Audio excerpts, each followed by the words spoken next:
उठावा करती प्रहार कर इतिहास करणावा वैराग भावते सिंहाते दाखवतो शिणवा हो सगळं घेतलं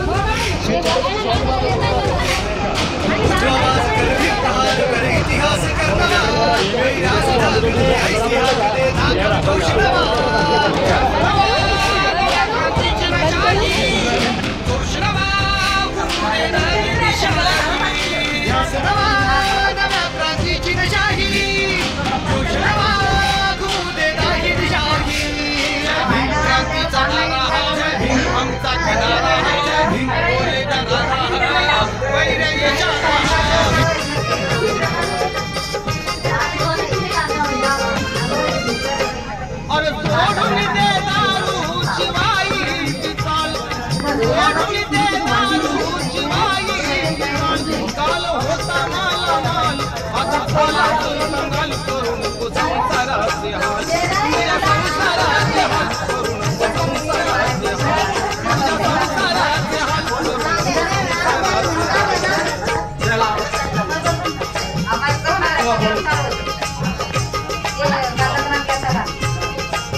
तुम्हाला सगळ्याला ग्रामपंचायतचं परमिशन आहे आता की तुम्हाला जर का कोणी दारू विकताना दिसलं तर ते बिनधास्त तुम्ही सर्व महिला मंडळ कायला घरात जाऊन मारू शकता। तसं आपण SP ऑफिसकडून जिल्हा शुल्कोत्पादनाकडून पण परमिशन आणलेलं आहे। खुद कलेक्टर साहेब सोमवारी तुम्हाला अजून एक ग्रँड परमिशन देणार आहे की जेणेकरून कोणी तुम्हाला दारू विकताना दिसलं किंवा चोरून विकताना दिसलं किंवा आढळलं त्याचं घर हे तुम्हाला सर्चिंग करायचं म्हणजे शोधायचं। हे पोलीस मित्र मंडळ पण आपल्या पोलीस पाटलाच्या अध्यक्षतेखाली संध्याकाळी आपल्या गावामध्ये स्थापन होणार आहे। त्यामुळे तुम्हाला चिंता करायची गरज नाही आणि पूर्णच्या पूर्ण ग्रामपंचायत आपले सरपंच साहेब आपल्या सोबत आहेत।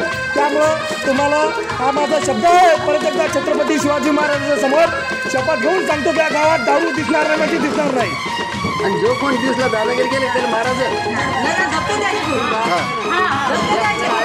महाराज मला फोन करायचा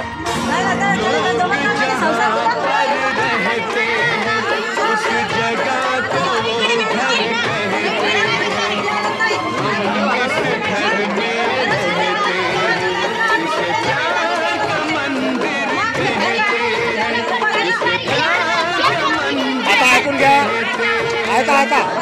ऐकून घ्या काय माहिती का आता मी माझ्या डोळ्यानं आपल्या इराकला एक माणूस पाहिला होता जो रामलाल दडकेच्या चक्कीमध्ये आला होता ज्यानं सगळ्याच्या दळाचं जरा दळण काढून ते गहू विकून दारू पिलेली होती हे मी स्वतः पाहिलेलं होतं। शेवटीला त्या माणसाला ते दळण वापस टाकून 50 रुपये मी माझ्या खिशातून दिले होते हे मी स्वतः पाहिलेलं होतं। पण आता अशा गोष्टी घडू नये म्हणून आता पोलीस कर्मचारी काय करू राहिले ज्यांचे त्याच्याकडे फोनपे म्हणजे आता दारू विकणाऱ्याने समजा फोनपेवर बी पैसे घेतले तरी ते पोलीसवाला कळणार आहे तुम्हाला टेन्शन घ्यायचं काम नाही। म्हणजे तुम्ही कोण फोनवरून बी पैसे मारले तरी पोलीसवाल्याला तिथं कळतंय किंवा 50 आले म्हणजे काय आले का 60 आले म्हणजे काय आले तुम्हाला टेन्शन घ्यायचं काम नाही। आणि आता आपण सोमवारी तरी महिला मंडळाचा पूर्णच्या पूर्ण एक संच कलेक्टर ऑफिसला जाणार आहे त्याने आपल्याला कलेक्टर ऑफिसला स्पेशल 2 तास टाइम दिलेला आहे। आत या तुम्ही सगळ्याच्या सह्या घेऊन नावं घेऊन सह्या घेऊन ये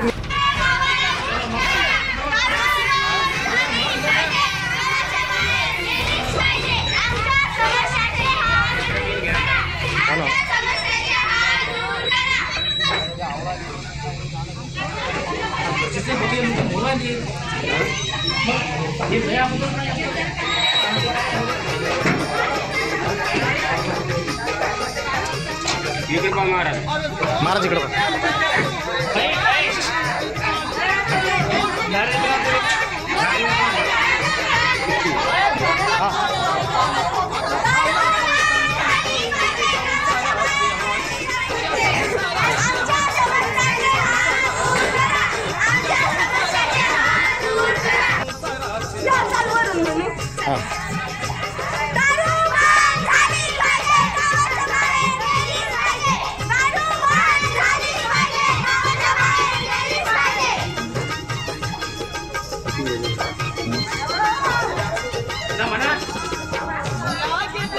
जाणार. अरे म्हणा तुम्ही म्हणा.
बंद करून घे, सुरुवातीपासून घ्या.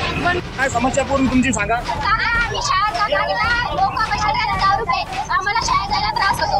दारूच्या दुकानाजवळ समोर. आम्ही शाळेत जाताना काय पण मागतो खायला, तिथे लोक दारू न पावतात. आम्ही बघितलेले 2-3 लोकांना ते स्वतः आमच्या डोळ्यासमोर ते दारू पितात. ठीक आहे ठीक तुम्ही सांगा आहे. चला तुमच्या शाळेला पण आम्ही एक पत्र देऊ. शाळेतर्फे पण बरं शाळेतर्फे पण आम्ही पत्र देऊया. महिला मंडळाची एक स्थापना करू आपण आणि महिला मंडळाला पूर्ण अधिकार देऊ.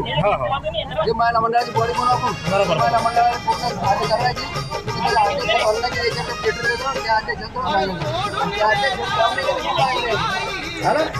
हे बघा शाळेतील विद्यार्थिनी पण इथं आलेले आहेत महाराज. मुलीचं पण असं म्हणणं आहे की आम्हाला शाळेत जाताना सुद्धा त्रास होत आहे. खूप वाईट परिस्थिती झालेली आहे आपल्या गावाची बरं का साहेब पप्पू दादा. तर त्यामुळे आम्ही शाळेला पण एक महाराज आपण एक पत्र देऊ आपण ग्रामपंचायत मार्फत की शाळा पण म्हणजे शिक्षण अधिकाऱ्याला असो कलेक्टर असो किंवा जिल्हा महापोलीस अधीक्षक असो त्यांना एक पत्र देईल शाळेतर्फे. म्हणजे शाळेच्या परिसरात दारू ही दिसणारच नाही. हां म्हणजे एक ताकद होईल. हां दारू नकोच म्हणजे आपला ढेगीचा वडा ते सोनकास आपल्या एरियात म्हणजे आपली जी शिव आहे या शिवात दारूच दिसणार नाही आपल्याला. विशेष नको दारूचा. आणि महिला मंडळ याचा ग्रुप स्थापन करू. या ज्या बाया समजा बोलणार आहे हां वाघिणी ग्रुप आणि दारूबंदी वाघिणी ग्रुप नाव देऊन टाकू. एक ग्रुपच स्थापन करू. हा ना हां बरोबर इकडे जाईल का हां हां एक जण सांगा ना. पोलीस पाटील पडला माया गजू करत होता.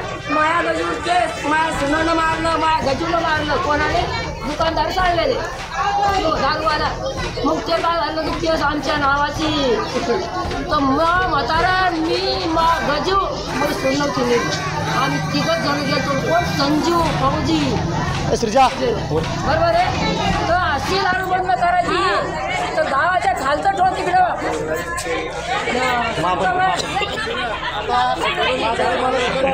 या ग्रामपंचायतचा समस्या तुम्हाला माझा शब्द आहे. आपल्या गावात दारूची शिशीचा सोडा पण दारूच्या शिशीचा का सुद्धा मिळणार नाही हा माझा तुम्हाला छान शब्द आहे. आणि आज आपण यासाठी जमलेलो आहे. एक आपल्या गावात दारूने मिळलेल्या लोकांची लिस्ट मी केलेली आहे. आपल्या गावात या अगोदर जे माजी सरपंच होते बळीराम पवार याचा मोठा भाऊ सुभाष पवार हे दारूने मिळलेले आहेत. त्याच्यानंतर त्याचे दुसरे भाऊ नामदेव पवार दारूतून फाशी येते ते दारून मिळेल. असे 37 लोक जे आहेत ते आपल्या गावात दारूतून इंडस्ट्रीतून मिळलेले आहेत. 7 लोक असे जिवंत आहेत आपल्या गावात की ज्यांनी दारू पिल्यानंतर पॉयझन वगैरे घेतलेलं आहे त्यांचे जिवंत आहेत सध्या. त्याची लिस्ट माझ्याकडे आहे. आणि 87 विधवा महिला आहेत आपल्या गावात. खूप भाग्याची गोष्ट आहे. खूप दुर्दैवी गोष्ट आहे की त्या गावात 87 विधवा महिला आहेत. आणि याला कारण फक्त आणि फक्त दारू आहे. माझा तुम्हाला छत्रपती शिवाजी महाराजांची शपथ घेऊन शब्द आहे की या गावात दारूचं